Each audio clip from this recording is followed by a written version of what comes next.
Over the last year, our friends Rob and Tara took a $1,500 Delica and turned it into their dream overlanding camper. But thanks to some black ice on the Coquihalla, it's now written off. Fortunately, everyone was okay, but their camper was completely gone. But we're gonna change that. Because Jackery is sponsoring this video, we're going to take their new Volvo and turn it into their dream camper. It's gonna be so sick. We're talking some meaty all-terrain tires, a Jackery Explorer 2000, so when the fire bans are on, they can still cook some stuff, and if they're going for a while, solar generators to make sure that it's always charged up. Also, 20mm lift so that those tires can clear, some big old lights so that they can see on the road and at the camp, and of course, a big old rooftop tent from iCamper. This is gonna be friggin' sick. Now, one of the things that annoys me the most are these big trucks with overlanding builds that get used for nothing except for going to Walmart. Although this right here, they've actually been using it a bunch already for camping. Like if we come in here, the trunk's a bit of a thing. But as we can see, this is their current camping setup. It's just a mattress inside of the car. The comfort, not too bad. Everything else, terrible. Like one thing that apparently happens all the time is a hit into the roof. Not so good. Or maybe you want to put a Jackery Explorer 2000 in there with its 2,048 watt-hour capacity. You can run a microwave for 1.5 hours, which, like, are you making a turkey in there? I guess so. Or with its 2,200 watts of output, you can run a table saw and a drill at the same time. I don't know what kind of camping you're doing, but either way, that takes up pretty much all the space you have back here. Like, it is impressively compact, but when you have a whole bed in here, it's pretty hard to put anything else in. All right, let's get her in the shop.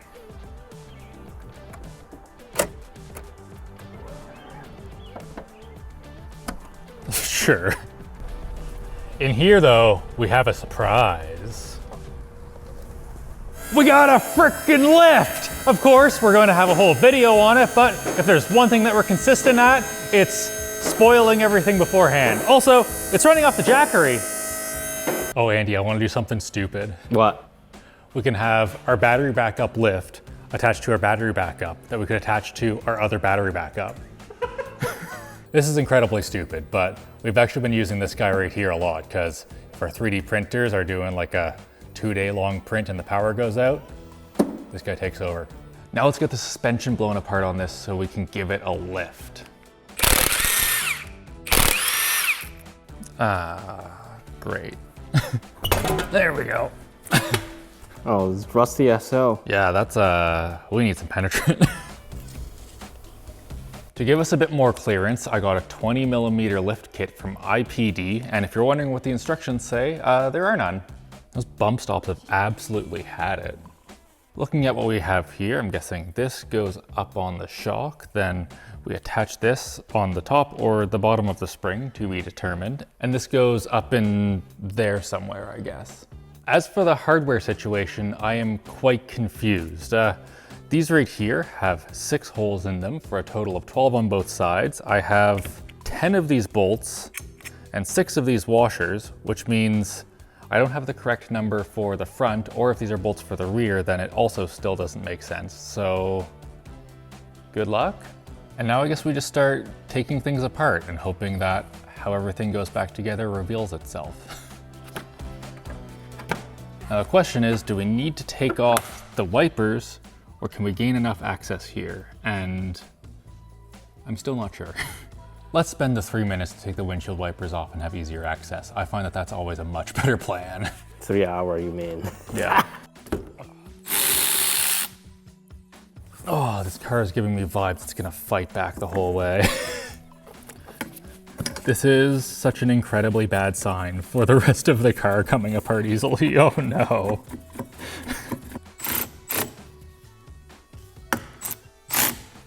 Oh, did that do it? Sick. Haha! We're getting there. There we go. All right, I think I figured everything we need to do for the lift. So first of all, we need to blow this sway bar off of the front. Maybe we'll start it with an impact.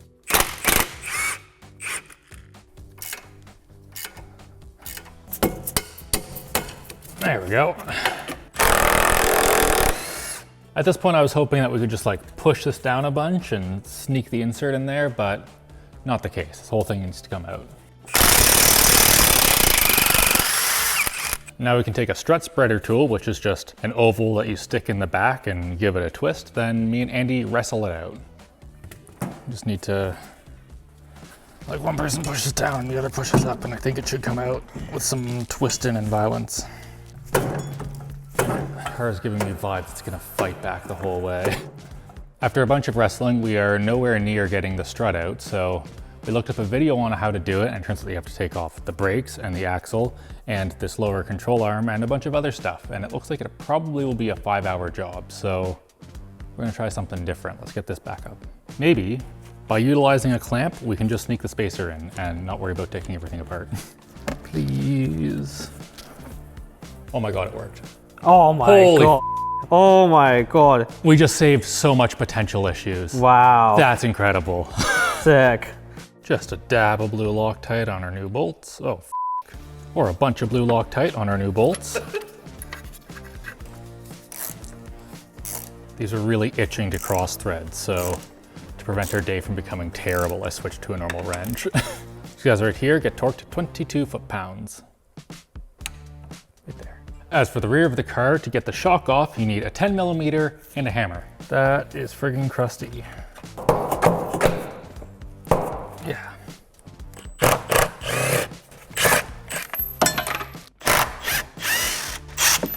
Now we can just give the shock a little push down, throw the spacer on top, and bolt in. We are basically good. This isn't very difficult, but it is very awkward. Getting those shock bolts to line up with the spacer in there was agony. But it's all done, and now we just have to do the spring. It's a 15mm bolt, and then the whole thing should pop out.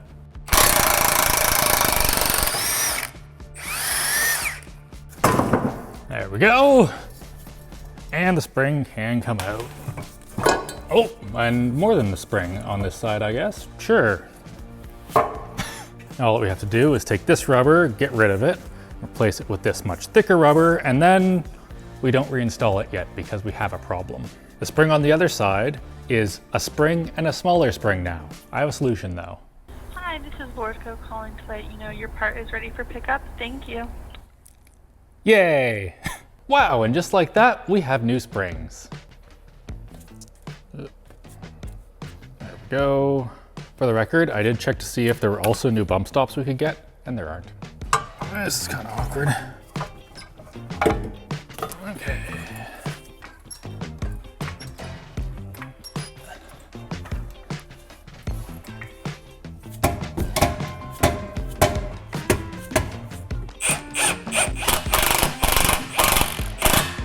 Now you might think we're done here, but I just want to loosen a bunch of the other bolts that are in the suspension so that we can torque them all down when it's at ride height so that the bushings don't get all frigged up. Oh, this is an exciting part of the build. I think it's gonna look fantastic. But for our wheels, we went with Motegi MR116. These were not our first choice or fifth, but they are 16 inches in diameter, so we have a bunch of meat, and they have the correct bolt pattern and offset for a Volvo, which it turns out no one actually stocks. As for the tires, we have some Motomaster Eliminator X-Trail ATs. These right here are some all-terrain tires that are OEM'd by Cooper Tire, and they have a little bit of a softer rubber, so it should be good in the snow and on ice, and also excellent for ripping around on the trails. Should we put them on? Let's go. Yeah. No more black ice. All right. Clears the brakes. Sick. Stupid lug bolt. Yeah, oh my God, getting lug bolts for these wheels was something else. The tires though was easy. Yeah. From Canadian Tire. Yeah, thanks Canadian Tire for sending over the tires. They hopefully will be very, very good on stuff. Now, according to the XC70 forums, this tire size should be perfectly fine, no rubbing, all good. Looking right here, damn, I hope they're right. This is incredibly close. With any luck, it swings out and clears. Let's hope. Oh yeah, it swings back. Awesome. Sick. We should be fine. It's pretty close though. Just trying to settle the suspension a bit, get us closer to the actual ride height. They always come down really high. Yeah, this looks awesome. This will probably settle down a little bit more, but this thing was already basically a lifted wagon, and now it's a extra lifted wagon. Yeah. Lifted wagon. It's important after you raise or lower a car to torque all of the bushing bolts down while it's at ride height, otherwise you will just completely destroy them. Now that we have the tires to go off-road on the Volvo, let's add some lighting to go off-road on the Volvo. To light up the night, we have this Oracle Evo 7-inch. It should have plenty of light and also look sick while we go down the road.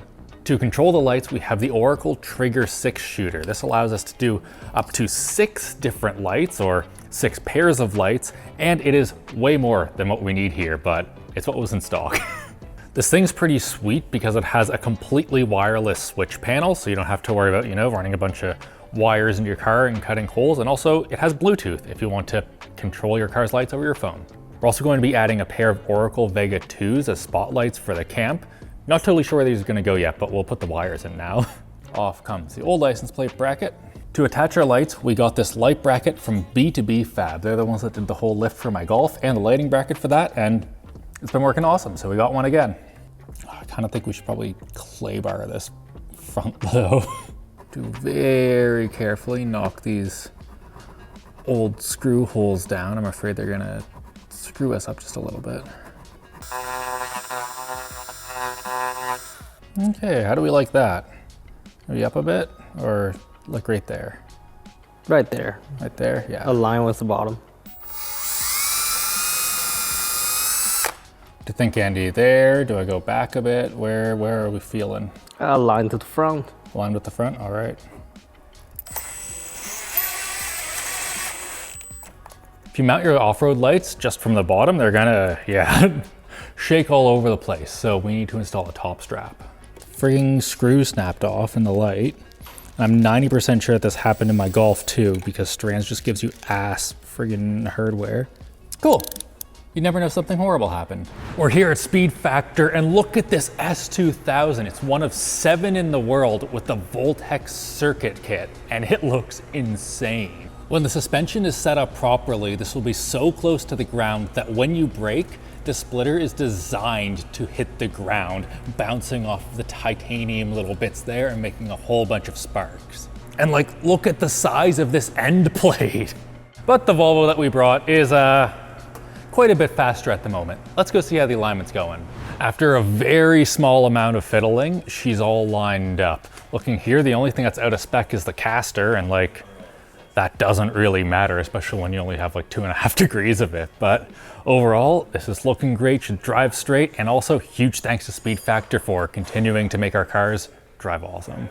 The car is driving great. It's a bit on the wafty side, you could say, but I think it's gonna be luxurious on a forest service road, but we need to get the rooftop tent on, and I can't pick that up by myself. So guys, come on in. Hey. And what do you think? What do you think? That's so cool. It looks amazing. Ignore the wipers.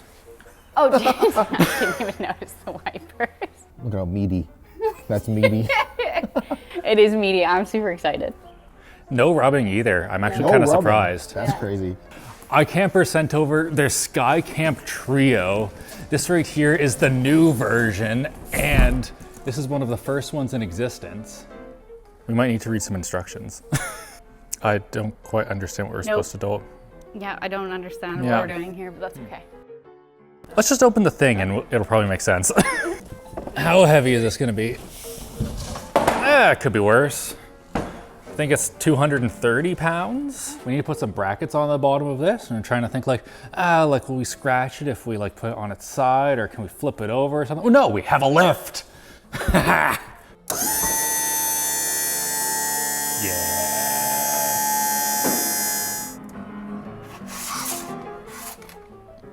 Seems like we'll be happy somewhere between 3 and 4 feet, so these need to be a fair bit further apart. It's probably tiny bit more. To clamp the iCamper, we have these little block thingies right here. They just simply slide in there. Then they gave us this obscenely long Allen key to tighten it down. Love it. Wow. So I guess we'll lift this up and then drop the clamps over the roof rack? Yeah. Guess it wasn't totally necessary to put it on the lift, but I enjoyed it. Oh, that's not too bad. Here, you go first. All right. That definitely made our lives harder.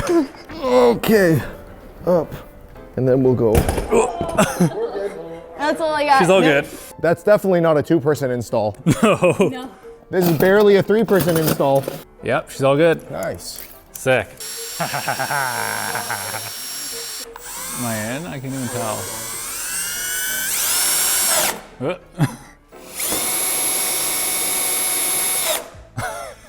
I have to say, it's got the look now. Yeah. It's got the camper look It now. does. Oh yeah. I just realized that these end caps are supposed to make this way easier. A little hole. I think this would have been easier if we did it beforehand. No. All right, let's open it up. I definitely know how to do that. Well, that was easy. Okay. Wow. Whoa. Wow. Okay, that's pretty sick. That's pretty cool. We're halfway there. Do I just yank this now? Nope, not that one. But do I just yank on this and everything happens? Right here. Yeah. Nice. And it just, oh my God, that's so easy. Holy frig. My Wow. gosh. Does it lock? I think it sits on the ladder. Do you know how to use a ladder? Oh, undo the strap. Oh, okay. We got it. Oh, there's instructions. The ladder acts as the support for the tent's extension panel. Make sure the base of the ladder is securely placed on solid ground before climbing up. Okay. There you go. Yeah. Man, this is sick. I've never seen a tent that's this fancy before. It has like a freaking skylight and art on the back and stuff. Comes pre-installed mattresses, man. Ah. Right. Hey, that's pretty good. It's a load CRI is button. definitely not as good as our Wow. RGB. Oh. Or wait, it's like ROW? R yellow W. Like, this is really cool because the Rainfly has a way to open it, and then you can unzip this whole thing to access it. But then also a separate layer zips for the screen. So there's like 3 layers you can unzip as you want to. It's really nice for like every single window in here. We have a few more things to tidy up here, like putting the windshield wipers back on is pretty important, but for you guys, see you camping. All right, we're on a Forest Service road. We're on our way to the camp, and this thing right here is feeling plush, I would say. I don't think it wants to go particularly fast. Like, we were in my Golf as well, and that we were ripping way harder, but this is just very comfortable at the speeds you should be going down a Forest Service road. Like, this right here is luxurious even. Big pothole, didn't feel it. Another big pothole, not even there. Loads of tire, it just doesn't even care. This thing's sweet. So I haven't taken this thing off-roading all that much before we did this lift, Yeah, I doubt it. but it still feels pretty cushy. It's really cushy back here. All right, let's get her to the campsite. I want some sausages. Oh yeah, let's get some winners.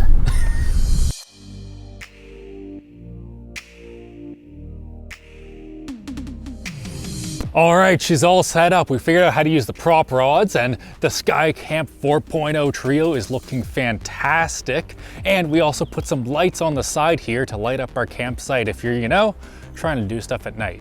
In here, we've got the light running off of the mini Jackery, and it turns out there's actually vents in here to connect air conditioning to it. So I guess maybe they can buy one of those in the future, frig. But let's use the big Jackery to make some food. With the power of using 943 watts, we can very quickly make some dogs.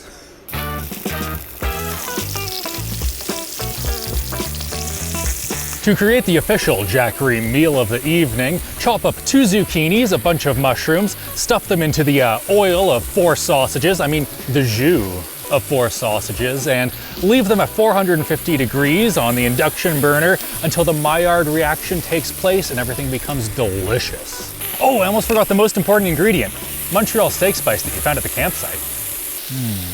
Yes. One thing we sadly didn't get to is the solar panels. They do 100 watts each when it's not 9:14 in the evening. They're not working too great right now, but we'll get some B-roll of those working good tomorrow. And overall, this setup's friggin' sick. Like, I know that some of you guys really want us to be cooking over a fire right now, but it's BC. If you do that for a large portion of the summer, you burn the place down and people's houses go away. It's not too cool.